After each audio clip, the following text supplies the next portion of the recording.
The Flower Adornment Sutra. cttbusa.org. Translated in the Tang Dynasty by the Tripitaka Master Shramana Shikshananda of Khotan. Chapter 6. Bodhisattvas Ask for Clarification. At that time, Manjushri Bodhisattva asked Enlightenment leader Bodhisattva, disciple of the Buddha, given that the nature and the mind are one, why then are there various distinctions perceived, such as rebirth in wholesome paths and rebirth in evil paths, perfect faculties and deficient faculties, different modes of birth, handsomeness and ugliness, and differing experiences of suffering and happiness? Why is karma unaware of the mind and the mind unaware of karma? Why is the experience of karma unaware of retribution and the retribution unaware of the experience? Why is the mind unaware of the experience of karma, and the experience unaware of the mind? Why are causes unaware of conditions and conditions unaware of causes? Why is wisdom unaware of states of being and why are states of being unaware of wisdom? Then Enlightenment leader Bodhisattva answered in verse. The Humane One asks about these principles. In order to awaken the dull multitudes, I will now answer according to their nature. Would that the Humane One attentively listen. All dharmas have no function, nor do they have any substance. Thus every one of them knows not all the others. As with the water in a river, which forms torrents and rapids, that are mutually unaware. So, too, is it with all dharmas. Or, as when a tremendous blaze flares into raging flames all at once. Each flame is unaware of the others. So, too, is it with all dharmas. And as with continuous gusts of wind, that buffet every object they encounter, while each gust unaware of all the others. So, too, is it with all dharmas. It is also like the planets of a solar system, sustained by their mutual gravitational forces, yet each unaware of the others. So, too, is it with all dharmas. The eyes, ears, nose, tongue, the body, and the thinking mind, the sensory organs, all constantly turn and flow in samsara. Yet there is no one making them turn. The Dharma nature, basically unproduced, still manifests coming into being. Yet there is nothing making it manifest, nor anything that is manifested. The eyes, ears, nose, tongue, the body, and the thinking mind, the sensory organs, all are empty and without a nature. But the false mind discerns them as existent.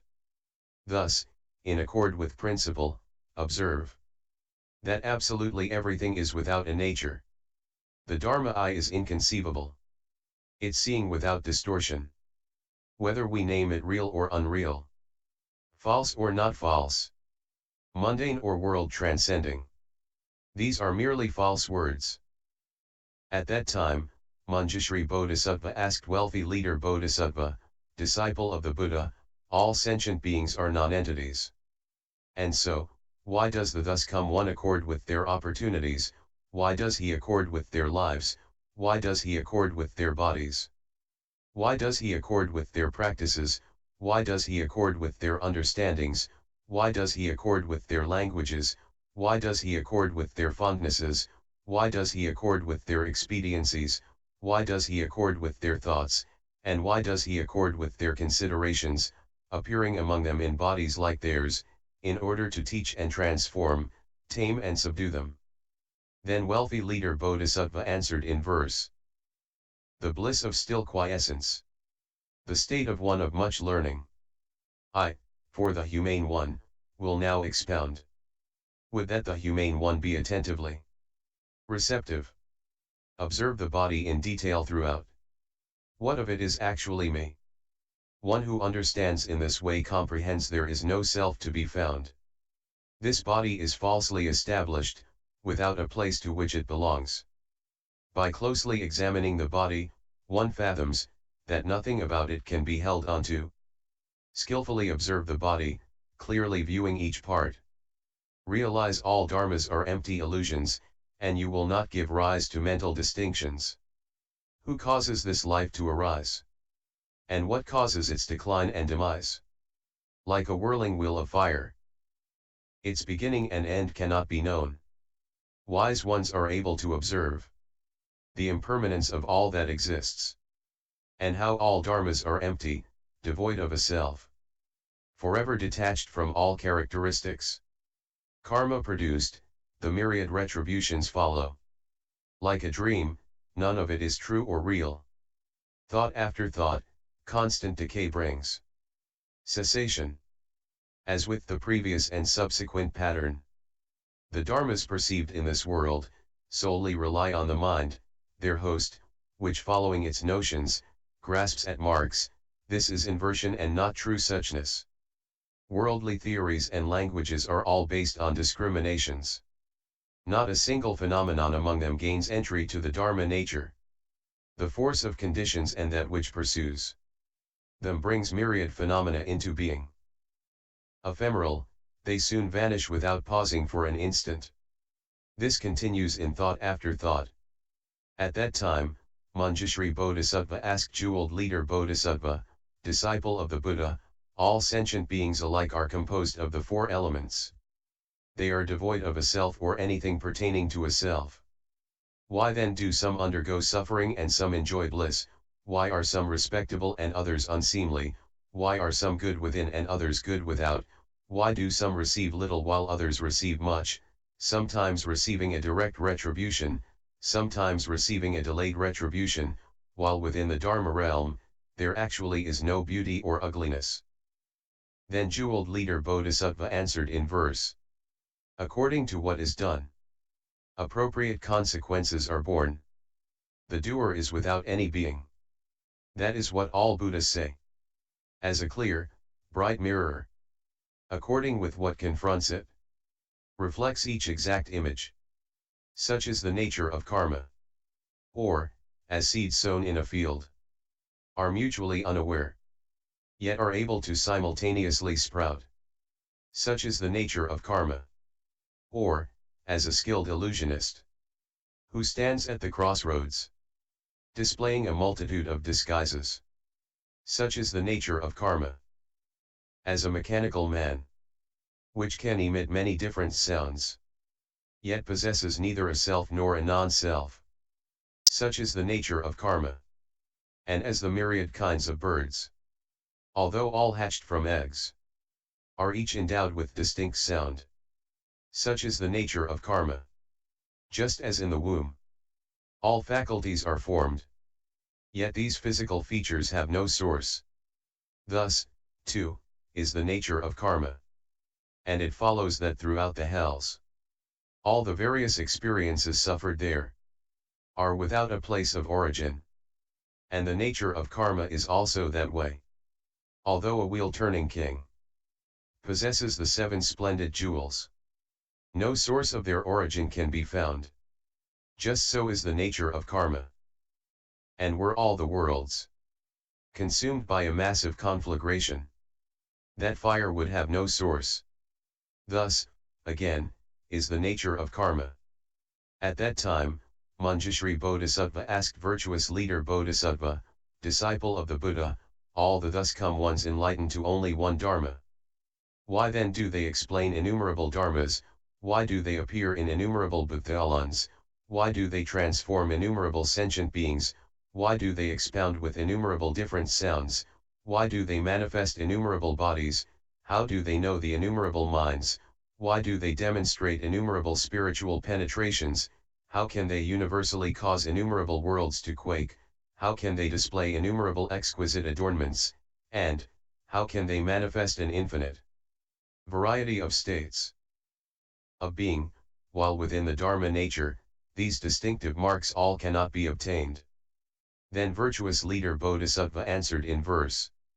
Disciple of the Buddha, what you ask about is profound and difficult to fathom. Wise ones are able to know and find constant joy in the Buddha's virtues. As the earth is of a single nature, that allows sentient beings upon it their individuality. Yet the earth has no thoughts of difference. Thus, too, is all Buddha's Dharma. As fire is of a single nature, that enables it to consume things. Yet the flames do not discriminate. Thus, too, is all Buddha's Dharma. As the sea is of one nature, that forms myriad different waves. Yet the water does not distinguish the variations. Thus, too, is all Buddha's Dharma. And as the wind is of one nature, that enables it to blow upon anything. Yet the wind makes no differentiations. Thus, too, is all Buddha's Dharma. And as huge thunderclouds universally shed rain over the earth, yet their raindrops do not discriminate. Thus, too, is all Buddha's Dharma. Or, as the singular locale of earth is able to sprout all kinds of plants, yet, the earth makes no differentiations. Thus, too, is all Buddha's Dharma. Also, as the sun, when not obscured by clouds, universally shines throughout the 10 directions. Yet, the nature of its light is without differentiation. Thus, too, is all Buddha's Dharma. And, as the moon in space can be seen everywhere in the world, yet the moon itself does not go to those places. Thus, too, is all Buddha's Dharma. And as the great Brahma Lord appears in response throughout the trichiliocosm, yet his body is not of several different sorts. Thus, too, is all Buddha's Dharma. At that time, Manjushri Bodhisattva asked Vision Leader Bodhisattva, disciple of the Buddha, given that the field of blessings of the thus come ones is impartial and without disparity, how then is it that sentient beings can be seen with different rewards for having given? That is to say, their complexions, physical builds, homes, faculties, wealth, domains of rulership, retinues, offices, meritorious virtues, and wisdom all differ. Given that, how can the Buddha's attitude toward them be impartial and non-differentiating? Then Vision Leader Bodhisattva answered in verse: just as the great earth in its oneness, corresponding to each seed, nurtures a sprout, without thoughts of like or dislike. Thus, too, is the Buddha's field of blessings. Just as water is of a single flavor, yet differs as to the vessel which contains it. Thus, too, is the Buddha's field of blessings. Differences are only due to beings' minds. Or, as a master magician is able to delight an audience, thus, too, does the Buddha's field of blessings inspire reverence and joy in sentient beings. As a talented and wise king can make the populace happy, so, too, can the Buddha's field of blessings make the multitudes peaceful and happy. As a clean, bright mirror reflects exact images of what appears before it, so, too, does the Buddha's field of blessings, according to beings' minds, effect myriad rewards. Just as the Urbagata can cure one of every poison, so, too, the Buddha's field of blessings does relieve the distress of every affliction. Just as the sun at dawn spreads illumination throughout the world, so, too, the Buddha's field of blessings does dispel all darkness. Just as the clear, full moon universally sheds light o'er the vast earth, thus, too, the Buddha's field of blessings does extend to all places equally. Just as a Varamha tempest can cause the entire earth to shudder, so, too, the Buddha's field of blessings moves the 3 realms' sentient beings. Just as a conflagration can burn up every kind of thing, so, too, the Buddha's field of blessings can burn up all that which is conditioned. At that time, Manjushri Bodhisattva asked Diligence Leader Bodhisattva, disciple of the Buddha, given that the Buddha's teaching is one teaching, why is it that when beings see and hear it, they do not all sever the bonds of afflictions and free themselves? Why is it that, although there is no distinction in their form skandhas, feeling skandhas, cognition skandhas, formation skandhas, and consciousness skandhas throughout the desire, form, and formless realms nor in their ignorance, greed, and passion, yet some derive benefit from the Buddha's teaching, while others do not. Then diligence leader Bodhisattva answered in verse. Disciple of the Buddha, listen well. And I will now answer truthfully. Why is it some soon gain liberation, while others have trouble getting free? In seeking to expel and eliminate limitless past evil deeds, one must in the Buddha Dharma be courageous and constantly vigorous. Suppose there were only a tiny flame. Wet sticks would cause it to quickly die out. Within the Dharma taught by the Buddhas, so, too, is it for one who is lax. Or, suppose to make fire, one rubbed wood together, but stopped to rest before it was produced. The potential for fire with the stopping would die. So, too, is it for one who is lax. Or, if one held a crystal under the sun, but failed to use tinder to catch the reflection, consequently no fire could be obtained. So, too, is it for one who is lax. Or, suppose out in the bright sunshine, a young child shut his eyes, and then asked absurdly, why can't I see? So, too, is it for one who is lax. Or, suppose one without hands or feet wished to use a blade of grass to pierce and break the great earth asunder. So, too, is it for one who is lax. Or, suppose one used the tip of a hair to dip out water from the ocean, wishing to render it completely dry. So, too, is it for one who is lax. Or, suppose the kalpic fire ignited, and one hoped to put it out with a little water. Within the Dharma taught by the Buddhas, so, too, is it for one who is lax. Or, as when someone gazes into space, and physically does not move, yet says that he can soar through the air. So, too, is it for one who is lax. At that time, Manjushri Bodhisattva asked Dharma leader Bodhisattva, disciple of the Buddha, as the Buddha has said, any sentient being who receives and upholds the proper Dharma, can be rid of all affliction. Why, then, is it that some receive and uphold the proper Dharma, but still fail to sever themselves from them? Instead, they succumb to greed, hatred, delusion, arrogance, covering, indignation, animosity, jealousy, stinginess, deceit, and obsequiousness. Compelled by the intensity of such afflictions, they have no thought to separate from them. How is it that one can receive and uphold the Dharma and still within the activity of one's mind, give rise to all those afflictions? Then Dharma leader Bodhisattva answered in verse. Disciple of the Buddha, listen well to the true meaning of that which you ask, but not merely by means of much learning. May one enter the thus come one's Dharma as a person floating on water, who, for fear of drowning, dies of thirst. So is one who does not practice the Dharma, but only amasses much learning, as one who prepares a lavish feast, is hungry himself and yet does not eat.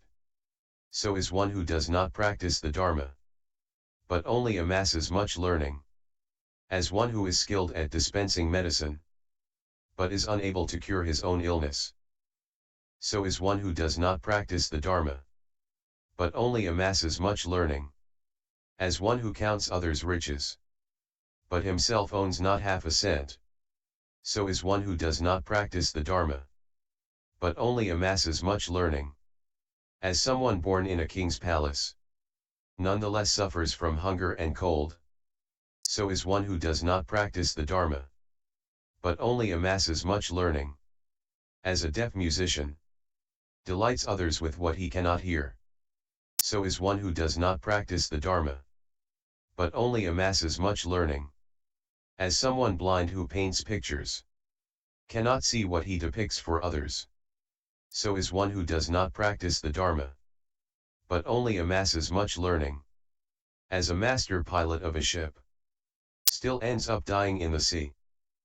So is one who does not practice the Dharma, but only amasses much learning, As someone who stands at a crossroads, vastly proclaims a host of good deeds, but possesses no true virtue himself, so is one who does not practice.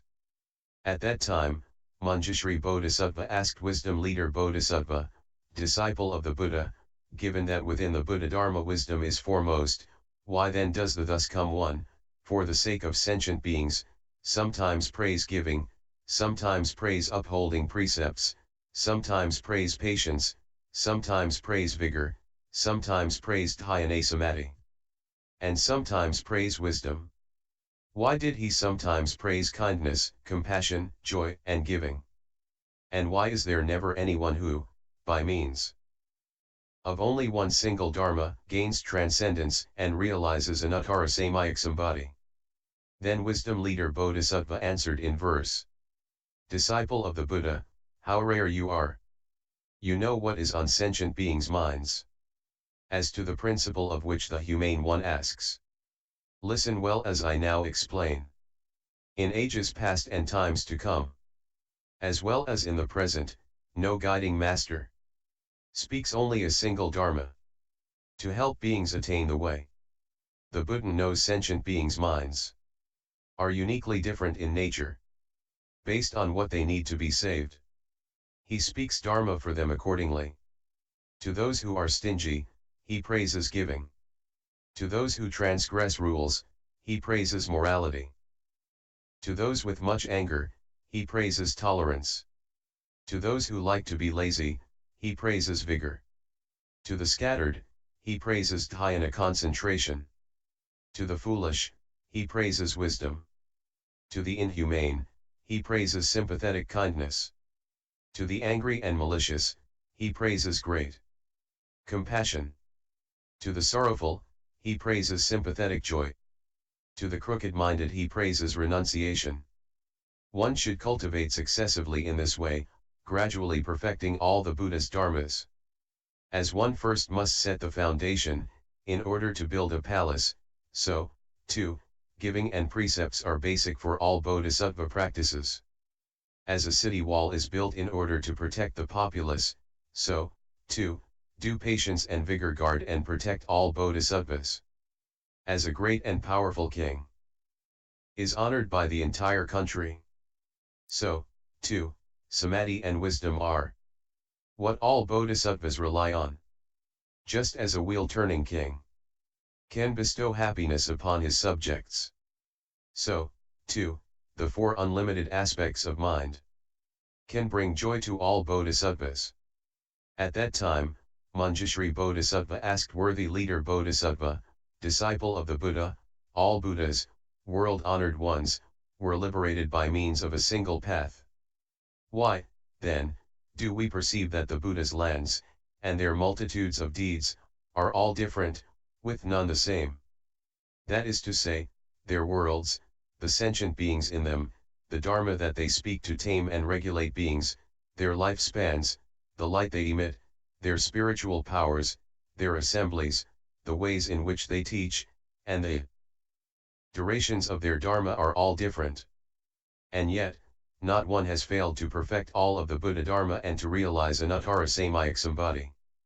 Then worthy leader Bodhisattva answered in verse: Manjushri, the Dharma is always like this, the Dharma kings transcended with only one Dharma.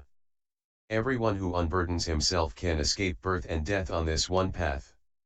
Each and every Buddha's body is the one Dharma body, they are of one mind and one wisdom. Their powers and fearlessnesses are also thus based upon their original wish to seek Bodhi, and all their dedications of merit, they attain a corresponding kind of Buddhaland, with its assemblies and Dharma proclamations. The lands of all Buddhas are adorned to perfection, according to beings' different practices. Their perceptions are likewise different. The Buddha's lands together with the Buddha's body, their assemblies, including what they speak, as well as all Buddha's dharmas, cannot be seen by sentient beings. But, once their minds are made pure, and all their vows perfected, they reach complete understanding, and are thereby able to see, according with what makes them happy. as well as their karmic retributions. Sentient beings perceive things differently. This is due to the Buddha's awesome spiritual power. The Buddhalans are devoid of distinctions, of dislikes and of fondnesses. It is only due to the sentient beings' minds that differences are perceived. Within the mundane world, what each one perceives is different. All the thus comes ones, the great immortals, are not to blame for this. Within each and every world, those who are ready to be transformed constantly see the hero among men. Thus is the Dharma of all Buddhas. At that time, all those Bodhisattvas said to Manjushri Bodhisattva, disciple of the Buddha, we have each finished speaking about what we understand. We only hope that the Humane One, using wonderful eloquence, will extensively elucidate all the states of the thus come ones. What is the state of being of a Buddha like? What are the causes of the states of a Buddha like? What are the states of a Buddha's rescuing like? What is the entry into the state of a Buddha like?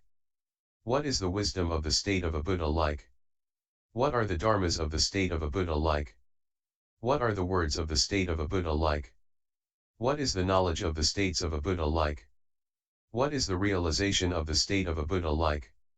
What are the manifestations of the state of a Buddha like? What is the vastness of the state of a Buddha like? Then Manjushri Bodhisattva answered in verse. The thus come one's profound state is equal in measure to empty space. All sentient beings enter within it. Yet actually nothing is entered. The thus come one's profound state results from sublimely wonderful causes. Describing them ceaselessly for a million eons would still not elucidate them all. Attuned to sentient beings' wisdom, the Buddhas induce them to advance, to gain good benefit. In that way they rescue sentient beings. Such is the state of all the Buddhas. Into every land in all the worlds, the Buddhas enter in accord with beings there. Yet those beings are unable to perceive the Buddha's formless wisdom body. The Buddha's wisdom is free and at ease, unimpeded in the triple realm. This state of their wisdom is equal and impartial, just like space. The Dharma realm and the realms of sentient beings are ultimately undifferentiated, and yet are fully understood. Thus is the thus come one state. All the different sounds throughout the various worlds, the Buddhas, in their wisdom, constantly discern, without making any distinctions, imperceptible to our subjective consciousness. This state cannot be cognized by the mind. It is from the clarity of the pure, inherent nature, that instructions to benefit beings well forth. Without karma, without afflictions, with nothing whatsoever, and no place to dwell, without reflection or any activity, they travel impartially through all worlds. The minds of all sentient beings exist throughout the three periods of time. The thus come ones, in a single thought, comprehends them one and all. At that time, in this Saha world, all sentient beings' distinct dharmas, distinct karma, distinct worlds, distinct bodies, distinct dispositions, distinct births, distinct results from maintaining precepts, distinct results from violating precepts, and distinct results of lands, were clearly manifested by the Buddha's spiritual power.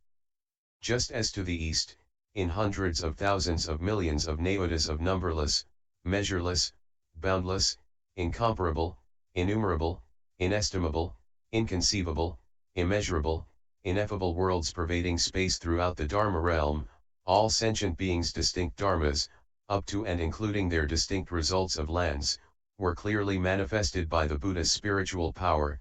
So, too, was this the case in the south, west, north, the four intermediate directions, above, and below.